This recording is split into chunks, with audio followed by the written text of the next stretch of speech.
सही न्यूज़ को अगर गलत तरीके से आपको दे दिया जाए तो आपके मन में एक कन्फ्यूजन आ जाना एक बहुत ही स्वाभाविक सी बात है। ये न्यूज़ जब से प्रसारित हुई है तब से बहुत सारे बच्चे लगातार हमसे कमेंट करके पूछ रहे हैं कि ये जो न्यूज़ आई है जिसमें कहा जा रहा है कि एलटी गेट की परीक्षा जो है ये 17 जनवरी और 18 जनवरी को कराई जाएगी।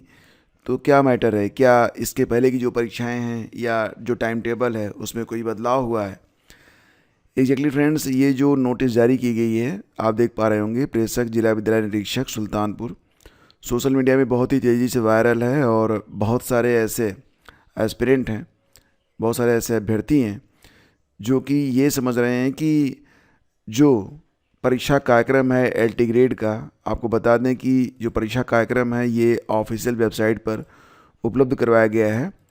और आपको ये भी पता है कि फ़िलहाल जो एलटी गेट की परीक्षा होने जा रही है तो 6 दिसंबर और 7 दिसंबर और 21 दिसंबर, तो 6 पेपर आपके दिसंबर के महीने में होंगे। तो गणित का पेपर जो है और हिंदी का पेपर ये पहली और दूसरी पाली में क्रमशः 6 दिसंबर को, 7 दिसंबर को पहली पाली में विज्ञान, दूसरी पाली में संस्कृत, और 21 दिसंबर को पहली पाली में गृह विज्ञान है, दूसरी पाली में वाणिज्य है। इसके अलावा देखें तो जनवरी में जो परीक्षाएं हो रही हैं उसमें 17 जनवरी को पहली पाली में सामाजिक विज्ञान की परीक्षा है और 17 जनवरी को ही दूसरी पाली में जीव विज्ञान की परीक्षा है। 18 जनवरी को पहली पाली में अंग्रेजी की परीक्षा है, दूसरी पाली में शारीरिक शिक्षा की। इसके बाद 24 जनवरी को परीक्षा है कृषि और उद्यान कर्म की, ये परीक्षा केवल दूसरी पाली में है। फिर 25 जनवरी को उर्दू और संगीत की परीक्षा क्रमशः पहली और दूसरी पाली में कराई जानी है। तो एग्जैक्टली ये जो नोटिस आई है ये किसी बदलाव के बारे में नहीं है बल्कि एक सेंटर कन्फर्मेशन के बारे में है। जो परीक्षा 17 और 18 को करवाई जा रही है, 17 और 18 जनवरी को जो परीक्षा करवाई जा रही है, बस उसका केवल एक सेंटर कन्फर्मेशन है। परीक्षा कार्यक्रम में कोई भी बदलाव नहीं है। आपको बिल्कुल भी इसको लेकर मतलब इसको तवज्जो ही आपको नहीं देना है, कोई मतलब नहीं है इसका। ये बस एक ऑफिशियल जो है काम है और जो कि हो रहा है। तो आपकी जो परीक्षाएं हो रही हैं बिल्कुल तय समय से हो रही हैं। एलटी गेट की परीक्षा में कोई भी बदलाव नहीं है। पहला पेपर आपका जो 6 दिसंबर को है और इसके बाद क्रमशः जो टाइम टेबल मैंने आपको बताया है उसी टाइम टेबल के मुताबिक ये सारी परीक्षाएं जो है संपन्न होंगी। अब आपके पास दोस्तों समय बहुत कम बचा हुआ है। तो एलटी गेट में जीएस का भी काफ़ी इंपॉर्टेंट रोल है। बहुत सारे बच्चे अभी तक जीएस की तैयारी नहीं कर पाए हैं, तो उनको मेरी ये सलाह है कि इस चैनल पर आपके लिए मॉक टेस्ट ऑर्गेनाइज किए जा रहे हैं। तो मॉक टेस्ट जितना लगा सकते हैं आप उतना लगाइए। मॉक टेस्ट से आपको काफ़ी कुछ जानने समझने को मिल जाएगा। अगर आप पेड ग्रुप ज्वाइन करना चाहते हैं तो आप पेड ग्रुप ज्वाइन कर सकते हैं। इसमें आपको जीएस और करंट के नोट्स दिए जाते हैं, साथ ही साथ जितने भी लेक्चर होंगे आपके यूट्यूब पर एलटी ग्रेड जीएस के लिए उसकी डिटेल पीडीएफ भी आपको मिल जाएगी ताकि आप रिवीजन कर सकें। टारगेट में 40 से ज़्यादा जो हैं वो मॉडल पेपर रखे गए हैं।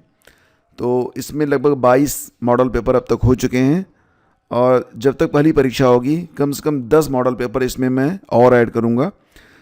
तो इस प्रकार से 32 हो जाएंगे। बाकी जो है अभी क्योंकि परीक्षाएं चलेंगी आपकी जनवरी तक, तो बाकी की जो मॉडल पेपर हैं तो जब तक आपकी ये परीक्षा चलती रहेगी तब तक आपके लिए यहाँ पर आपको हेल्पफुल मटेरियल मिलता रहेगा। अगर आप चाहें तो ये पेड ग्रुप आप जुड़ सकते हैं और इसकी वैधता आपकी परीक्षा तक रहेगी। ज्वाइन करने की फ़ीस ये 499 रुपीज़ थी, जिसको घटाकर अब क्योंकि परीक्षा बहुत निकट है तो अब ये ओनली 299 कर दी गई है। क्या करना है आपको कि डिस्क्रिप्शन में एक लिंक है, उस पर क्लिक करेंगे, फिर फीस जमा करेंगे, फिर अपने नाम, पता और परीक्षा नाम के साथ आप हमें व्हाट्सअप करेंगे, आपको ग्रुप से जोड़ लिया जाएगा। तो दोस्तों ये पूरी प्रक्रिया है। और इसी के साथ आगे बढ़ें तो एक खबर और भी आ रही है कि केंद्रीय विद्यालय संगठन और नवोदय विद्यालय संगठन की अभी फ़िलहाल जो फॉर्म में भरे जा रहे हैं 4 दिसंबर लास्ट डेट है। 4 नवंबर से फॉर्म भरने शुरू हुए थे, 4 दिसंबर लास्ट डेट है। इसी बीच सीबीएसई के द्वारा, जो कि कंडक्टिंग बॉडी है, सीबीएसई ही केवीएस और एनवीएस की परीक्षा का आयोजन करवाएगी। तो फिलहाल एग्ज़ाम डेट डिक्लेयर कर दिया गया है कि इसी बीच जो परीक्षा है आपकी यह 10 और 11 जनवरी को आयोजित की जाएगी। तो टीयर 1 की परीक्षा सभी टीचिंग पोस्ट और नॉन टीचिंग पोस्ट पर 10 और 11 जनवरी को आयोजित की जाएगी। बाकी की जो जानकारी है, जैसे कि आपकी परीक्षा किस शहर में होगी, और साथ ही साथ कब होगी, बाकी डिटेल्स आपको जल्द ही उपलब्ध करवाया जाएगा। अब आप एग्ज़ाम डेट को लेकर श्योर हो जाइए कि 10 और 11 जनवरी को आपकी परीक्षा है और नोटिस जो है जारी कर दी गई है, ये ऑफिशियल नोटिस है। इसके अलावा दोस्तों केवीएस और एनवीएस में जो बच्चे फॉर्म भर चुके हैं वो एक सवाल पूछ रहे हैं कि केवीएस और एनवीएस में क्या जो करेक्शन विंडो है ये ओपन होगा या फिर नहीं होगा। ठीक है, तो अगर आप देखेंगे ये नोटिफिकेशन है आपका, नोटिफिकेशन में पेज नंबर 33 पर जाएंगे तो यहाँ पर पॉइंट नंबर 9 में अगर आप देखेंगे यहाँ पर स्पष्ट तौर से लिखा गया है कि no modifications are allowed once the online applications form is submitted if any discrepancies are found in the date information filled by candidate in online application and the original testimonials his or candidates या candidator is liable to be rejected। तो फिलहाल तो अभी correction window के बारे में कोई बात यहाँ पर नहीं की गई है। ये पूरा जो लगभग 52 पेज का नोटिफिकेशन जारी हुआ था, इस पूरे नोटिफिकेशन में कहीं पर भी ये बात नहीं कही गई कि करेक्शन विंडो ओपन होगा। एक बात ध्यान रखिएगा, सभी कैंडिडेट से ये कहा जा रहा है कि अगर वो एक से अधिक पद पर एलिजिबल है, मेरी बातों को ध्यान सुनिएगा, कन्फ्यूजन हो जाएगा नहीं तो। जैसा कि आप लोग जानते हैं कि इसमें टीचिंग और नॉन टीचिंग कई सारे पद हैं, तो अगर आप एक से अधिक पदों पर फॉर्म भर रहे हैं तो एक ही फॉर्म आपको भरना है सभी पदों के लिए, जिसमें ड्रॉप डाउन आपको मिलेगा।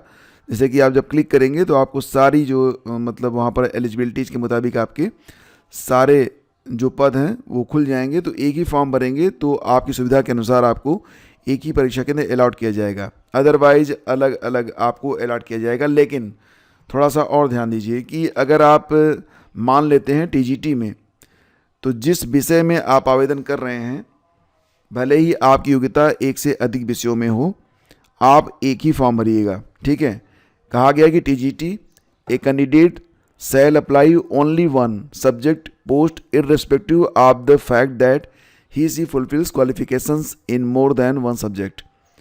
मतलब ये है कि आपको टीजीटी में भले ही आपकी जो एलिजिबिलिटी है वो एक से अधिक विषयों में है, लेकिन आपको फॉर्म एक ही विषय से भरना है। हाँ, ये काम आप कर सकते हैं कि अगर आप चाहें तो केवीएस और एनवीएस दोनों चुन सकते हैं। मैं आपको एग्जांपल देता हूँ, मान लेते हैं आप टीजीटी बायोलॉजी से फॉर्म भर रहे हैं, तो टीजीटी केवीएस और टीजीटी एनवीएस इन बायोलॉजी दोनों भर सकते हैं। लेकिन ऐसा नहीं है कि बायोलॉजी के अलावा कोई विषय और लें, ऐसे में आपको दिक्कत होगी। पीजीटी में भी केवल एक सब्जेक्ट से ही आवेदन करना है। आप चाहें तो केवल टीजीटी केवीएस में करें या फिर एनवीएस में करें या दोनों में करें, लेकिन एक एक विषय से ही आवेदन करना है। ये जो पैरा नंबर 3 है, अगर आपको मेरी बात समझ में नहीं आई है तो पैरा नंबर 3 का स्क्रीनशॉट ले लीजिए, इसको अच्छे से पढ़ लीजिएगा, उसके बाद आवेदन कीजिएगा। ठीक है, आगे बढ़ते फ्रेंड्स और चलते हैं अगली खबर पे। तो वीर बहादुर सिंह पूर्वांचल विश्वविद्यालय जौनपुर, तो जो भी लोग यहाँ पर पीएचडी कर रहे हैं उनके बारे में जानकारी है। पीएचडी प्रवेश 2024 की सूचना दी गई है। तो कहा यह जा रहा है कि जो भी अभ्यर्थी यहाँ पर हैं जो डीआरसी के लिए आवेदन किए हुए हैं, उनकी लास्ट डेट 21 नवंबर थी, अब ये बढ़ा दी गई है।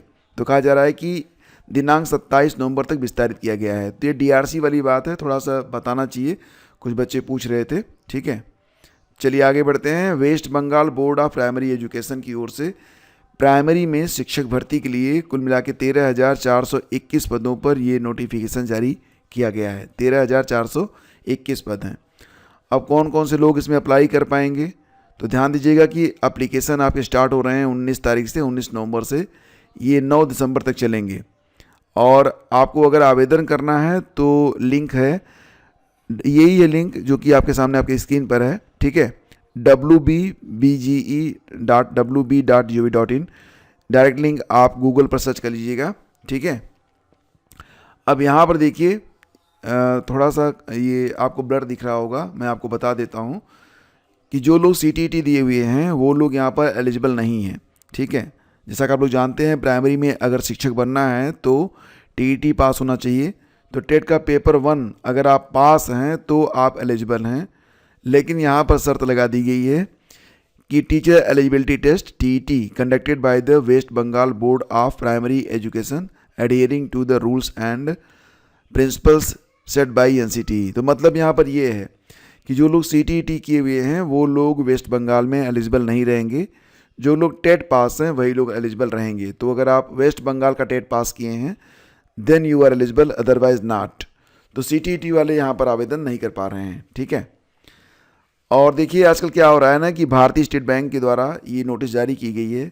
आपको बताना ये है कि अगर आपको कोई भी कॉल या मैसेज आता है जिसमें आपसे कोई APK डाउनलोड करने के बारे में बात की जाती है, आप बिल्कुल ना करें, अपने बैंक से संपर्क करें। कहने का मतलब ये है किसी भी अननोन लिंक पर अगर आप क्लिक करते हैं या फिर जैसे कि आजकल हो रहा है कि एक कॉल या SMS आएगा जिसमें आपको आपके PPO की तेज़ी से प्रोसेसिंग के लिए आपके PPO का सत्यापन लंबित है बताया जाता है, और फिर आपसे जो प्रक्रिया करवाई जाती है आपको डराया जाता है कि अगर आपने त्वरित कार्रवाई नहीं की आपकी पेंशन को जारी नहीं किया जाएगा या वर्तमान पेंशन को बंद कर दिया जाएगा। तो धोखेबाजों द्वारा किसी भी लिंक पर अगर कोई ऐसा लिंक आता है तो अपनी व्यक्तिगत जानकारी साझा ना करें, ये ध्यान रखिएगा आप लोग। और साथ ही साथ आजकल क्योंकि आप जानते ही हैं कि वर्तमान समय में SIR का फॉर्म भरा जा रहा है और BLO की बहुत नीड हो गई है सबको, तो BLO बनकर भी आजकल कॉल आ रहे हैं और ये क्या कर रहे हैं, या तो आपको लिंक दे रहे हैं या फिर कोई APK दे रहे हैं। और ये APK फाइल जैसे आप डाउनलोड करते हैं ना, आपके मोबाइल का सत्यानाश हो जाता है। मोबाइल का फुल जो एक्सेस है वो पहुंच जाता है उस तथाकथित BLO के पास, जो कि एक फ्रॉड है, और वो आपके बैंक से सारे पैसे निकाल लेता है। तो आप एक काम करिए कि BLO से अगर वार्ता हो रही है तो दो चीज़ें कतई मत कीजिएगा। अगर वो कोई लिंक आपको भेजता है उस लिंक पर आप क्लिक मत कीजिएगा। .apk वाली कोई भी फाइल आपको बिल्कुल भी डाउनलोड नहीं करनी है। आपको कोई भी OTP अपने BLO से शेयर नहीं करनी है, ठीक है।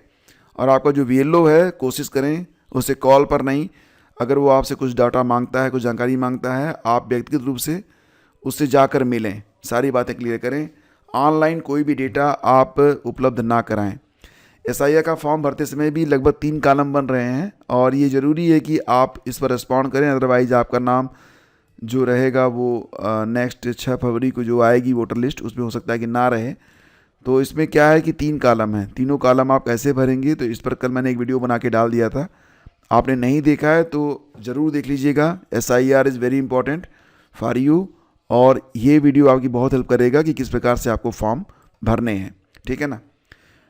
और ये जो परीक्षा हुई थी 2018 वाली भर्ती है, वीडियो भर्ती परीक्षा में धांधली के 6 और आरोपी गिरफ्तार। 2018 की ये परीक्षा है, ऑलरेडी 15 लोग इसमें गिरफ्तार हो चुके हैं, कुछ और लोग पकड़े जा रहे हैं। तो ये जो भर्ती थी 1953 पदों पर थी, इसका री एग्ज़ाम करवाया गया था, क्योंकि इसमें क्या हुआ था कि जो पहली बार परीक्षा हुई थी तो उसमें पेपर आउट हुआ था और अब कई सारे लोग पकड़े गए थे, अभी भी लोग पकड़े जा रहे हैं। तो दोस्तों ये थी पूरी अपडेट। थैंक यू से जुड़ने के लिए। आपकी जो LT की परीक्षा है 6 दिसंबर से स्टार्ट हो रही है और क्रमशः चलेगी आपकी 25 जनवरी तक। परीक्षा कार्यक्रम में कोई भी बदलाव नहीं है। अगर आप चाहें तो GS के लिए हमारे पेड ग्रुप से जुड़ सकते हैं। अधिक जानकारी आपको डिस्क्रिप्शन में मिल जाएगी या फिर आप हमें हेल्प पेड ग्रुप लिखकर 9452252260 पर भेज सकते हैं। Please do like and share और मिलते हैं हमसे एक नए वीडियो में। Thank you.